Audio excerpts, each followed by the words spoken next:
कहानी की शुरुआत में हमें मिंगफी नाम का एक बंदा दिखाया जाता है जिसकी जिंदगी इतनी ज्यादा लच्चड़ होती है कि उसमें उसका एक दोस्त भी नहीं होता है। ये बंदा बस अपने अकेले में ही लगा रहता है और पूरे टाइम गेम खेलता रहता है और इसीलिए मिंगफी अपने सर्वर का सबसे टॉप नॉच प्लेयर है। और तभी जो मिंगफी का दोस्त होता है उसे एक फ्रेंडली गेम के लिए इन्वाइट करता है। मिंगफी जाता है और उसको 2 मिनट के अंदर चुटकियों में हरा देता है। मिंगफी के पास काफी ज्यादा अमेजिंग स्किल है क्योंकि वो बस हर टाइम इस गेम को ही खेलता रहता है और इसलिए वो वाला बंदा भी बाय बोल के वहां से चले जाता है। मिंगफी के पास कोई भी सर्वर में और दोस्त नहीं बचा होता है जो कि उसके साथ खेले और इसलिए मिंगफी जो होता है अपनी क्रश को देखने लग जाता है। लेकिन तभी एक और वर्ल्ड की टॉप नॉच प्लेयर उसको इनवाइट भेजती है एक 1v1 बैटल के लिए। अपना मिंगफी जिसे हम अब से फी बुलाएंगे वो उस अननोन नोनो के साथ उस बैटल को एक्सेप्ट कर लेता है और उनके बीच में 1v1 बैटल स्टार्ट हो जाती है जहाँ पे मिंगफी और नोनो दोनों के बीच में बहुत ही तगड़ी बैटल हो रही होती है। ऐसा लग रहा होता है कि मिंगफी जो है अपने वो 100% यूज कर रहा है और उसको हराने की कोशिश कर रहा है और मिंगफी जो होता है भूल जाता है कि आजू बाजू में जो भी है बस वो सीधे बस गेम की तरफ खेल ही रहा होता है। तभी वो लड़की उसे एक मैसेज भेजती है जिसमें लिखा होता है उसको उसका नेक्स्ट मूव पता है। इतने में हमारा मिंगफी हार जाता है और तभी जो अपना मिंगफी होता है वो बिल्कुल ही शॉक हो जाता है और कहता है कि भाई पहली बार किसी ने उसको सर्वर में हरा दिया।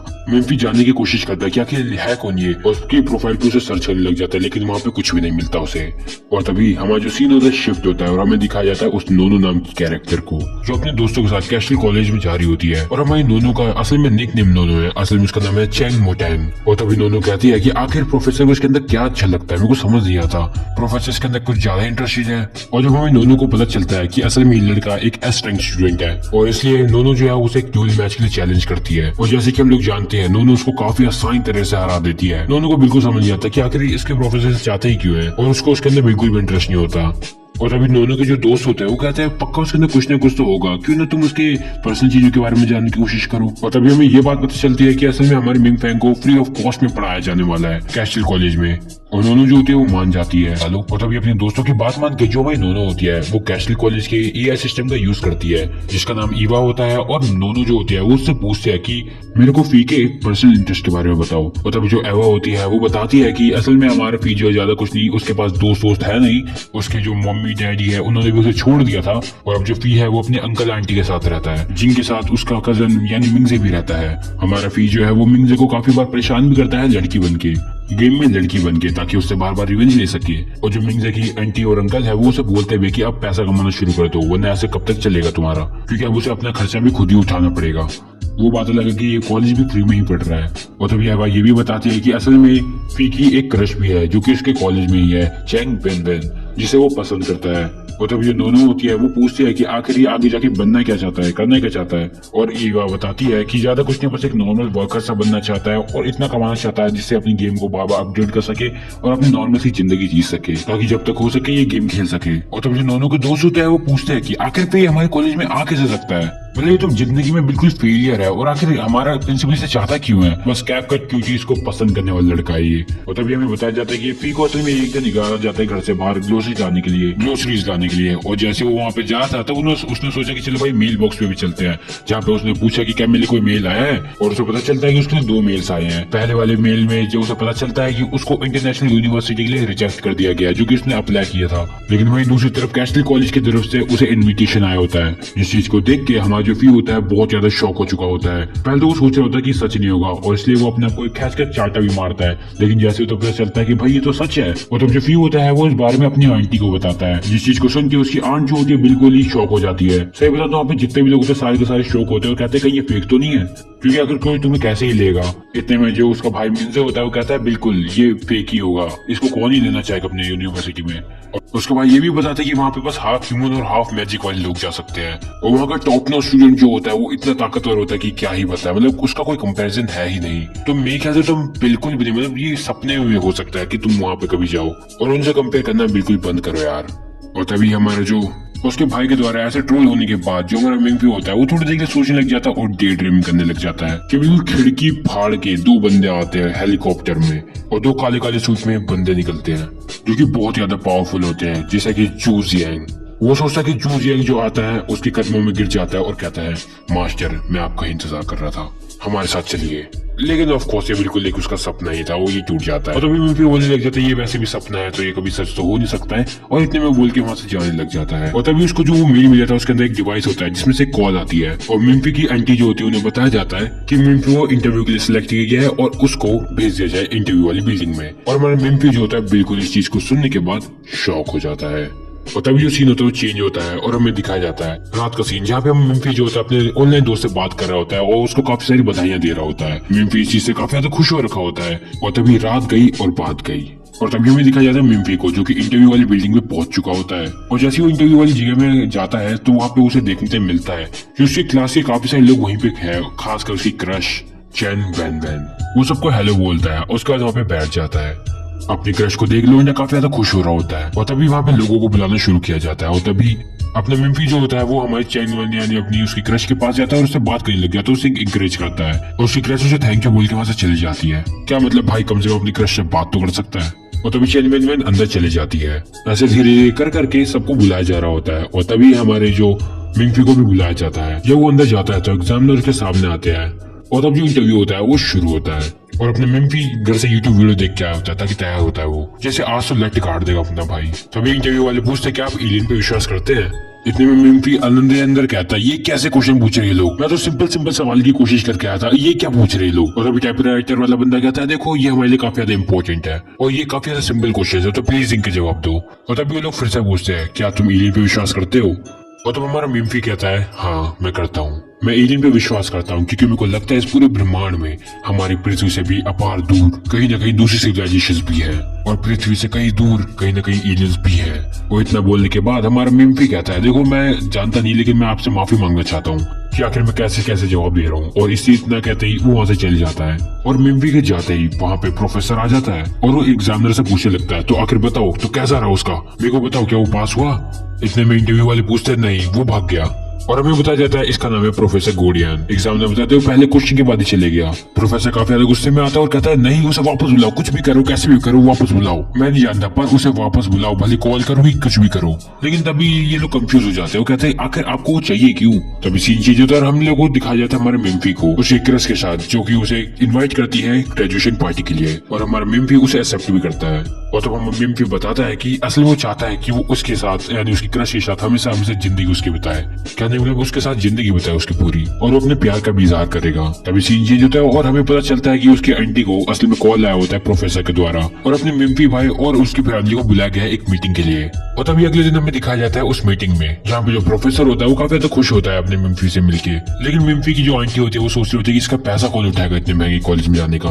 और तभी प्रोफेसर कहता है चिंता मत करो, मिम्फी बिल्कुल स्कॉलरशिप में पड़ेगा फ्री ऑफ कॉस्ट और हर महीने 36,000 यानी उसके बैंक अकाउंट में भेज दिए जाएंगे। तो इतना सुनने के बाद उसकी आंट को बिल्कुल ये प्यार सा हो जाता है उस प्रोफेसर से कि मतलब कितने प्यारे मीठे बोल बोले आखिर इस प्रोफेसर ने। और तभी प्रोफेसर बोलता है मिम्फी जैसा रेयर बच्चा मिलना बहुत मुश्किल है, इसके अंदर 100 सालों का टैलेंट भरा हुआ है।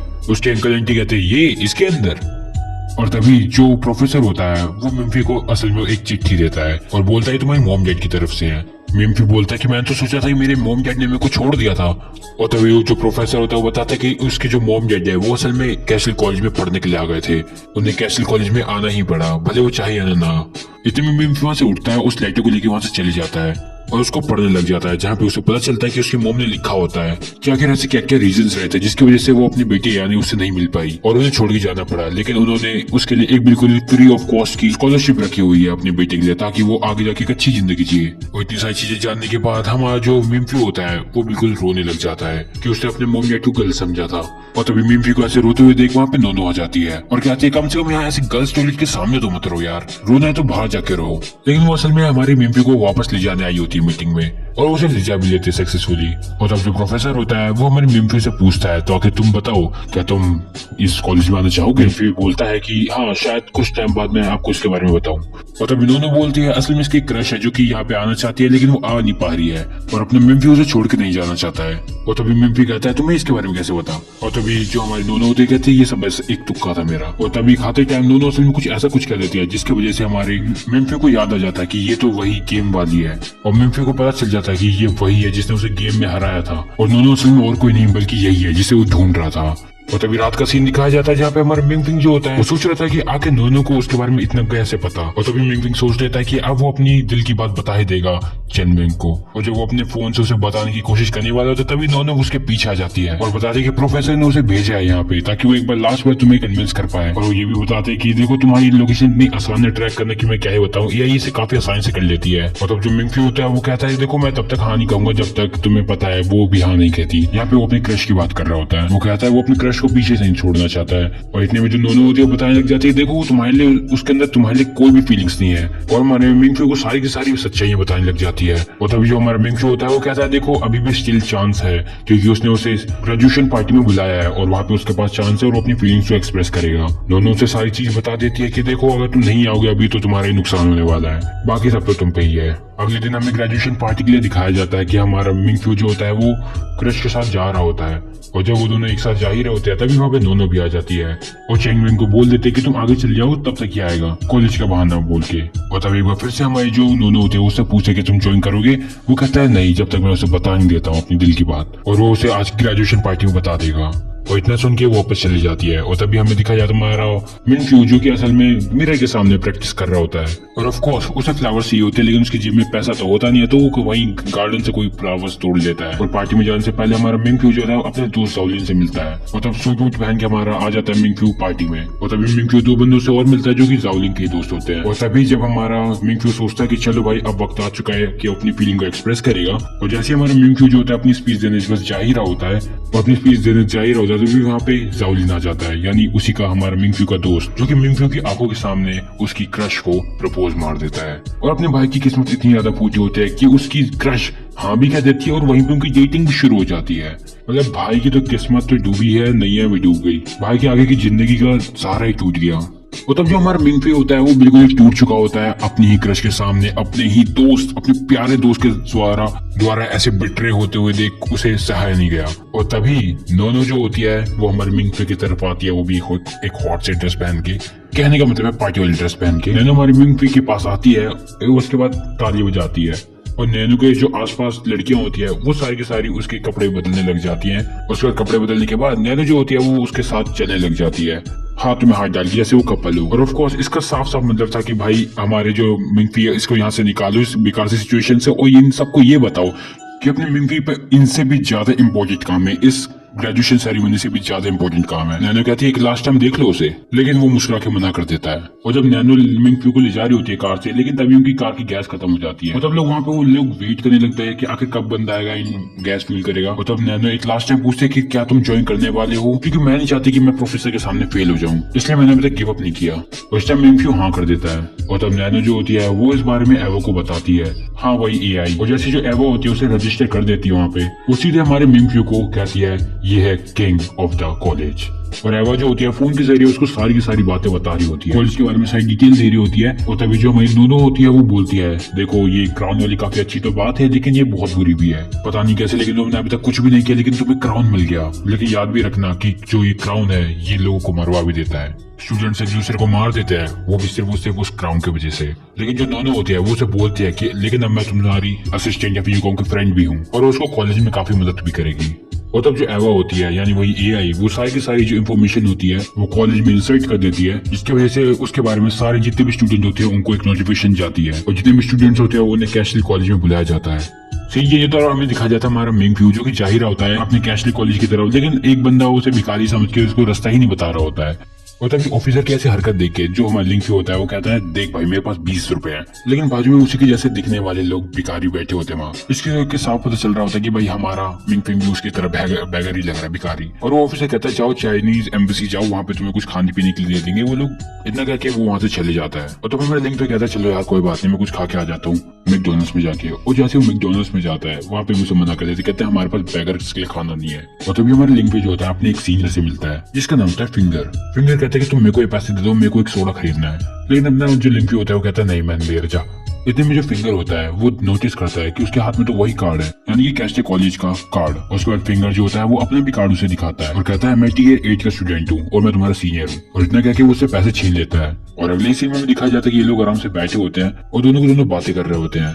और तभी जो फिंगर होता है वो बताता है कि देखो यार मैं तो पहले ही ग्रेजुएट हो जाता, लेकिन यार मैं नहीं हो पाया क्योंकि मेरे को ये मतलब वैसे तो 4-5 साल में हो जाता है ग्रेजुएट, लेकिन यार मेरे को 8 बार करना पड़ रहा है क्योंकि मेरे को 4 साल ये रिपीट करना पड़ा बार बार। क्या करे, इतना औसम हूँ मैं। इतना क्या कि वो दोनों वहाँ पे वेट करने लग जाते हैं कॉलेज के लिए ताकि वहाँ पे उनकी फ्लाइट है और उसके बाद वहाँ से जाए। और तब आधी रात हो जाती है और ये दोनों जाग जाग के फिर बाद में सो ही जाते हैं अपनी सीसी लाइन का इंतजार करते हुए। और तभी हमें दिखाया जाता है कि मिंग को एक सपना आता है जहाँ पे उसके आमने सामने से लोग जा रहे हैं वॉर के लिए, लेकिन तभी वो जागता है, वो देखता है कि बिल्कुल एक बड़ा समुद्र उसके सामने है और एक बच्चा वहाँ पे बैठा हुआ है और कहता है हेलो मिंग ब्रदर।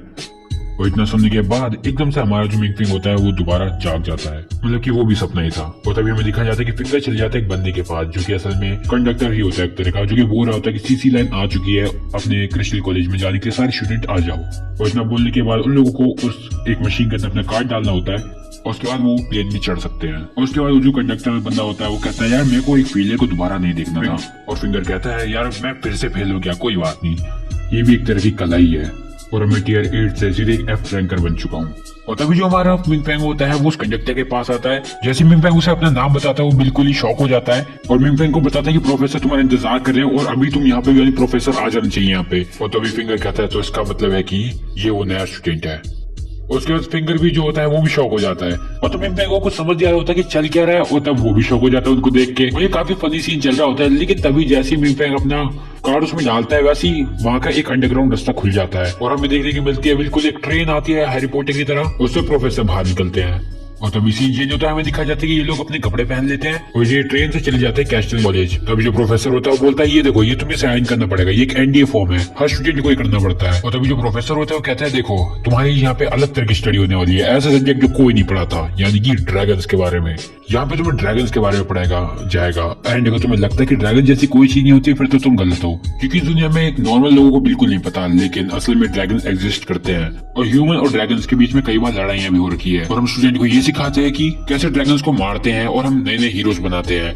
और तब जो मिंग होता है वो कहता है अरे यार ये तुम कैसी बात कर रहे हो प्रोफेसर, ऐसा कुछ नहीं होता है, लगता है इन्हें मेंटल हॉस्पिटल ले जाना पड़ेगा। लेकिन तभी उसे एक सपना आता है जहाँ पे वही लड़का जो एयरपोर्ट पे बैठा था वो उसे समझाता है और बताता है पहले ह्यूमंस के बारे में जिसने एक ड्रैगन को मारा था। वो बताता है कि एक राजा ने अपने एम्पायर में एक ड्रैगन को मारा था और उस दिन से ड्रैगन स्लेयर्स बने और ड्रैगन के मरने के कारण काफी सारे लोग खुश भी हुए थे। और ऐसे ही कई बार वॉर्स हुई है ह्यूमंस और ड्रैगन्स की, लेकिन टाइम के साथ अब ह्यूमंस जो है वो ज्यादा एडवांस हो चुके हैं। और तभी जो हमारा मिंग होता है वो जाग जाता है दोबारा।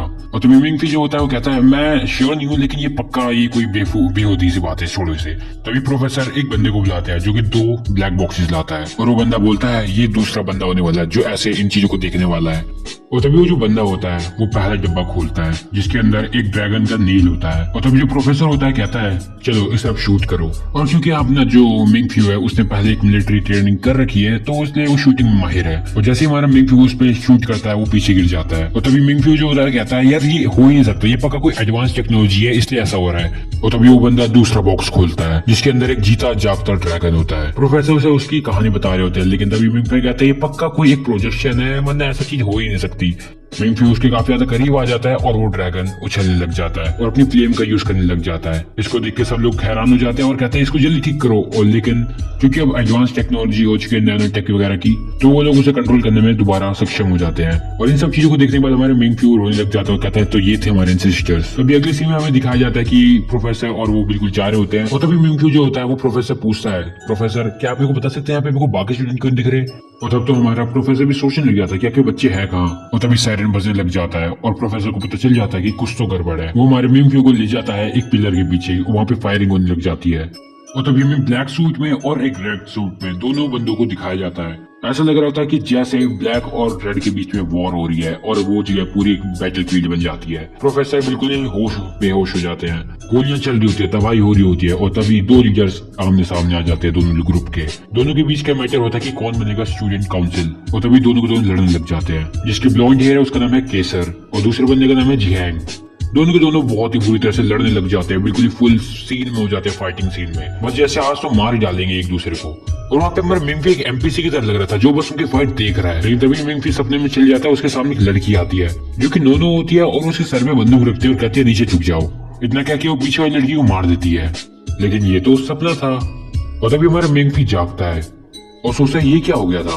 और तभी भी पता चलता है कि ये तो असल में वो बंदा था जो कि 2 बार आ चुका है हमारे मिंग फेंग के सपने में। और जब मिंग फेंग सपने में था तब इसने एक कैप्टन को और एक लड़की को, दोनों को मार दिया था शूट करके। और उसके बाद में मिंग फेंग के पास उसकी असल में बॉडी आई। तभी वहाँ पे नर्सेस की टीम आ जाती है और वो लोग सबको हील करने लग जाते हैं जो जितने भी लोग शूट हुए होते हैं। एक टकला सा बुढ़ा भी आता है वहाँ पे और वो बंदा कहता है इन बच्चों ने कितने पैसे बर्बाद कर दिए ये सब करके। तभी प्रोफेसर जागता है और कहता है नहीं नहीं, ये असल में पेंट बॉल्स हैं और वैसे बच्चों का आज फ्री था तो उन्होंने बस ऐसी मस्ती के लिए ये गेम खेला। ये रियल बुलेट्स नहीं है, ये बस असल में दूसरे वाले बंदे को सुला देती है और उसमें चिंता करने वाली कोई भी बात नहीं है। और जैसे कि हमारे प्रोफेसर ने कहा ये ज्यादा कुछ नहीं, बस ऐसी नॉर्मल फ्री डे के लिए इनके लिए बस खेलने के लिए था। और तो वो प्रोफेसर दिखाता भी है क्या कि कैसे काम करता है उस बुढ़ा आदमी को। और तभी जो टकला वाला बंदा होता है उसे काफी ज्यादा गुस्सा आ जाता है क्योंकि असल में ये जो बंदा है यहाँ का फाइनेंस और डिसिप्लिन का मिनिस्टर है, कहने का मतलब इंचार्ज। और तभी वो जो बंदा होता है वो प्रिंसिपल को कॉल लगा देता है और प्रिंसिपल को सारी बात बताता है। और प्रिंसिपल बोलते हैं ये उनके राइट है, उन्हें जो करना है उन्हें करने दो। और कहते हैं $2 लाख भेज देंगे जितनी भी डिस्ट्रक्शन है उसके लिए। और बताते हैं कि वो इस बार यहाँ पे नहीं आने वाले हैं, बच्चों को एंजॉय करने दो। इतना कहते हैं बच्चे बिल्कुल खुश हो जाते हैं, बिल्कुल जोश में। और वो जो टकला वाला आदमी होता है वो निराश हो जाता है। और तभी वो जो बंदा होता है वो हमारे मिंग फे को बोलता है कि चलो भाई तू जल्दी जल्दी अपनी क्लास में चले जा या फिर यूकॉम के अपने रूम में, क्योंकि वरना ये लोग तेरे को जान से मार देंगे तेरे आसपास वाले। और जब मिंग फे अपने आसपास देखता है तो देखता है कि ये तो भाई खून के प्यासे हो रहे हैं। और तब हमें दिखाया जाता है हमारे मिंग फे का रूम और यहाँ पे मिंग फे का पार्टनर भी उसके साथ रहेगा जो कि और कोई नहीं बल्कि फिंगर ही है। और तब जो फिंगर होता है वो कहता है चलो जल्दी जल्दी तैयार हो जाओ, उसके बाद मैं तेरे स्कूल को घुमाता हूँ। और तभी अगली सीन में हमें दिखाया जाता है कि ये लोग चले आते हैं बाहर हमारे मिम्फे को दिखा दे स्कूल। फिंगर हमारे मिम्फे को बताता है कि ये जो स्कूल है यहाँ पे अलग अलग तरह के मैजिक वाले लोग भी आते हैं। और वो टावर देख रहे हैं वहाँ से एक बैरियर निकलता है जिसकी वजह से हम यहाँ पे सुरक्षित हैं। फिंगर जो होता है हमारे मिम्फे को बताता है कि यहाँ पे एक अलग तरह की लैंग्वेज भी है। और हमारा जो फिंगर होता है वो बताता है कि यहाँ पे असल में बहुत सारे मैजिक वाले लोग भी आते हैं जिनके पास मैजिक होती है और वहाँ पे हम लोग अपनी प्रैक्टिस भी करते हैं। यहाँ पे हमें दिखाए भी जाते हैं कुछ लोग जो की मैजिक का अपना यूज कर रहे होते हैं, प्रैक्टिस कर रहे होते हैं। और सच्ची सच्ची बताना इस चीज को देखने के बाद तुम में से किस को लग रहा है कि ये हैरी पॉटर की स्टोरी चल रही है। मतलब एक बिल्कुल अंडरग्राउंड इनकी ट्रेन चलती है, यहाँ पे मैजिक है, ड्रैगन जैसे क्रिएचर से लोग लड़ रहे हैं। बात लगे प्रकाशित भवन जैसे यहाँ पे मैजिक स्पेल्स नहीं है, पर कौन जाने कि आगे हो या ना हो। तभी सीन चेंज होता है, हमें दिखाया जाता है हमारे प्रिंसिपल को उसके अपने एक दोस्त के साथ। वो जो प्रिंसिपल होता है वो अपने दोस्त से बातें कर रहा होता है, कह रहा होता है कि इस साल हम सोल्जर्स को नहीं बनाएंगे, इस साल हम जीनियस बनाएंगे, क्योंकि इतने सालों से ये लोग सोल्जर्स बनाते हुए आ रहे थे जो कि ड्रैगन से लड़ते थे। पर इस साल ये कोशिश करेंगे कि जीनियस बच्चे बनाए जो कि पूरी की पूरी इनकी जनरेशन ही बदल दे। और जो प्रोफेसर होता है वो बोलता है कि इस बार मैं मिम्फे को ट्रेन करूंगा। और असल में ये लोग कहीं जा रहे होते हैं और तभी सीन चेंज होता है, हमें दिखाया जाता है प्रोफेसर को जो कि हमारे मिम्फे के पास आता है और उसको बताता है कि अभी उसका एक एग्जाम होने वाला है, लेकिन उससे पहले वो कुछ चीज टेस्ट करना चाहते हैं मिम्फे के साथ। और तभी एक म्यूजिक बॉक्स निकालते हैं और बताते हैं कि ये एक ब्लैक ड्रैगन एम्परर की रिकॉर्डिंग है। और जितने भी ड्रैगन ब्लड लाइन के बंदे होते हैं उनको इससे उस एम्परर की शक्ल दिख जाती है और रास्ता दिख जाता है। और ये स्पिरिचुअल लैंग्वेज सीखने का एक तरीका भी है। प्रोफेसर उस म्यूजिक को ऑन करता है और उससे एक धुन निकलनी शुरू हो जाती है।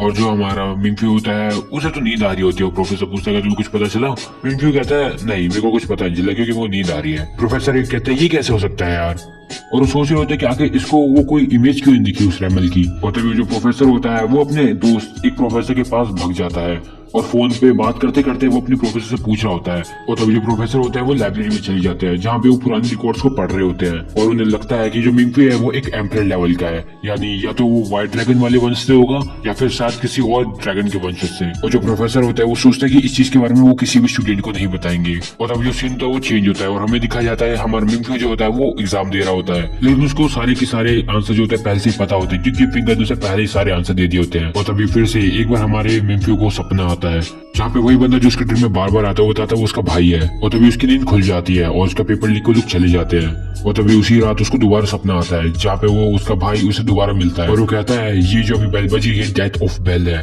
और मिम्फे का भाई बताता है कि काफी बड़ी दिक्कत होने वाली है। और तभी मिम्फे होता है वो बताता है कि दोनों के पास असल में एक तरह की एबिलिटी है या फिर कहीं कुछ चीज है जिससे वो कहीं भी किसी की भी लोकेशन पता कर सकती है। लेकिन तभी उसका जो भाई होता है वो एक स्पेल पड़ता है और इतने में हमारा मिम्फे जो होता है उसकी दोबारा नींद खुल जाती है। और हमें दिखाया जाता है फिंगर जो कि उसी के सामने खड़ा होता है और कहता है कि जल्दी भागो यहाँ से। ये एक तरह की इमरजेंसी मीटिंग होती है और सारे के सारे बच्चे जा रहे होते हैं एक बड़े वाले हॉल में। और तब जो प्रोफेसर होते हैं वो बताते हैं बच्चों को कि उन्हें ब्राउन ड्रैगन फैमिली की एक जगह मिल चुकी है जहाँ पे उनके जो 2 बोर्ड मेंबर्स है वो फंसे हुए हैं। और क्योंकि उस रेमल बार बार बदल रहा है अपनी शेप तो वो लोग वहाँ से निकल नहीं पा रहे हैं और ये सब उन्हें एक मिशन के दौरान पता चला है। और तब जो प्रोफेसर होता है वो बोलता है कि हमें तुम सब बच्चों की जरूरत है ताकि हम इसे डिकोड कर पाए और अपने लोगों को बाहर निकाल पाए वहाँ से। इसलिए सारे बच्चे वहाँ पे डिकोड करने में लग जाते हैं। और तभी जो हमारा मिम्फी होता है वो भी डिकोड करने की कोशिश कर रहा होता है लेकिन उससे नहीं हो रहा होता है।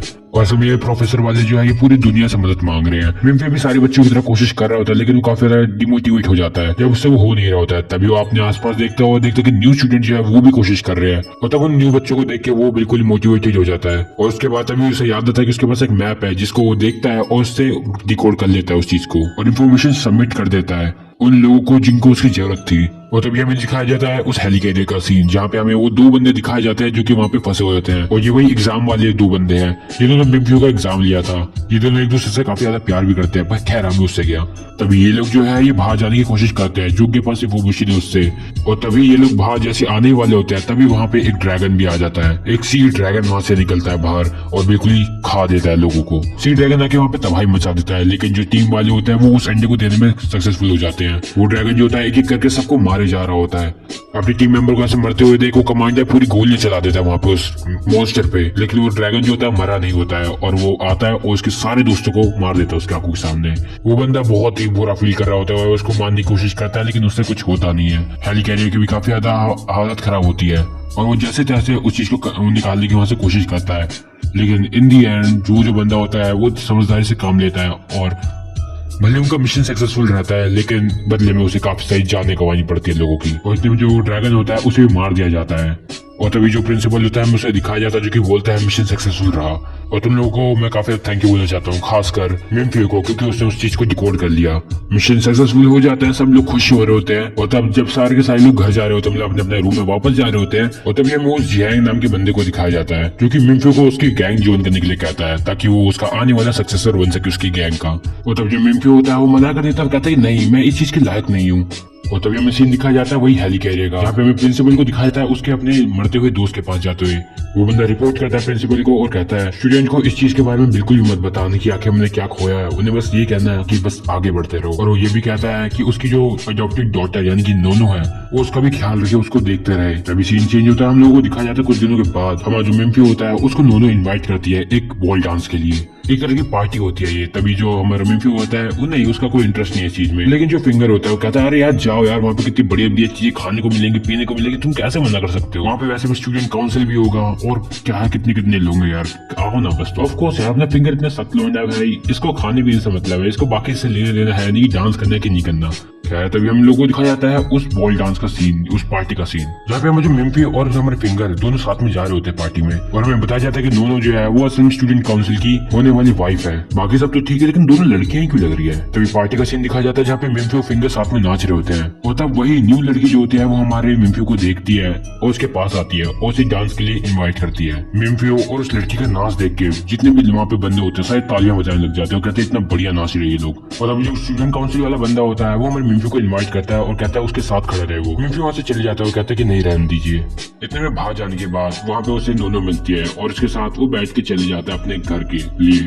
और तब जो अगला सीन है वो हमें दिखाया जाता है जहाँ पे पूरे का पूरा जो कॉलेज होता है उसमें बहुत ज्यादा बैरियर्स लग जाते हैं, बिल्कुल सिक्योरिटी बन जाती है, क्योंकि पता चला होता है कि 13 आउटसाइडर जो है वो कॉलेज में घुसने की कोशिश कर रहे हैं। और जितने भी स्टूडेंट्स हैं वो भी आ जाते हैं अपनी गैंग लेके कि चलो भाई आज तो गैंग बैंग करते हैं इनके साथ। मतलब कहने का मतलब गैंग वॉर यार।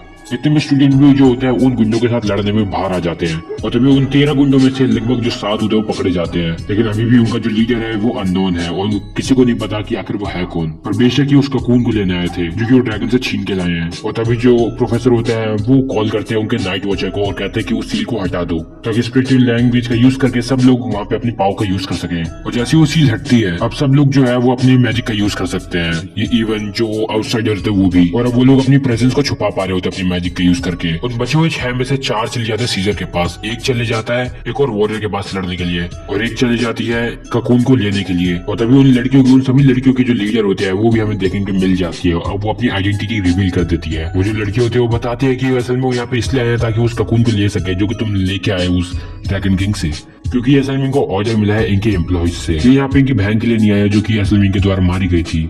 और तभी जो हमारा सीजर होता है वो अपनी एबिलिटी का यूज कर देता है, वो अपनी स्पिरिट लैंग्वेज का यूज करता है और उसके बाद अपनी प्रेजेंस से सब कुछ देख पा रहा होता है, और ताकि वो गिन सके कि आखिर यहाँ पे कितने लोग मौजूद है।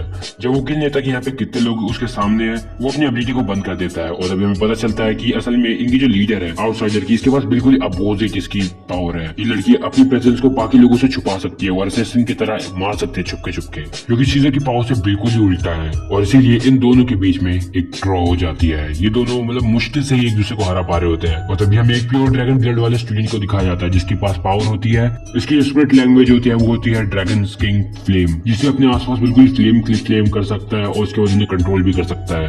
और यही सेम वाली जो पावर होती है ये एनिमी टीम के पास भी होती है और असल में जो फ्लेम वाली एबिलिटी है बहुत ज्यादा रेयर है क्योंकि इसे प्योर ड्रैगन वाले के पास ही हो सकती है। तभी सीन फिर से चेंज होता है, हमें दिखाया जाता है एक एनिमी टीम के एक और बंदे को जो कि अंडरग्राउंड चेंबर से आ चुके होते हैं कॉलेज के अंदर और स्कूल के एआई सिस्टम से लॉक हुए दरवाजे को वो तोड़ देते हैं क्योंकि उसके पास इस चीज की इंफॉर्मेशन होती है और वो उस दरवाजे के अंदर भी आ जाती है जो कि काफी सालों से बंद था। और जब उस कमरे के अंदर घुसती है उसको देखने के लिए मिलता है कि जो प्रिंसिपल होता है वहाँ पे उस कोकून को दिखा रहा होता है उस फैसिलिटी के अंदर और वो लोग नोटिस करते हैं कि असल में जो कोकून है उस पर एक स्क्रैच आ चुका है। इसका मतलब है कि वो कहीं ना कहीं हैच होने वाला है, टूटने वाला, फूटने वाला है। साइंटिस्ट जो होते हैं इस चीज को कंफर्म भी करते हैं कि ये अपने हैच के प्रोसेस में आ चुका है और ये कभी भी फट सकता है। और तब जो साइंटिस्ट होते हैं वो चेक करने लग जाते हैं कहीं उसके अंदर कोई लिविंग चीज तो नहीं है। तब जो प्रिंसिपल होता है कहता है नहीं ये तुम कॉलेज के अंदर नहीं करोगे, अगर ये कॉलेज में फूट गया तो बिल्कुल ही बर्बाद कर देगा कॉलेज को, तो इसे कॉलेज से बाहर ले जाओ। सो या दैट्स ऑल फॉर टुडे। अगर तुम लोगों को आज की जो वीडियो है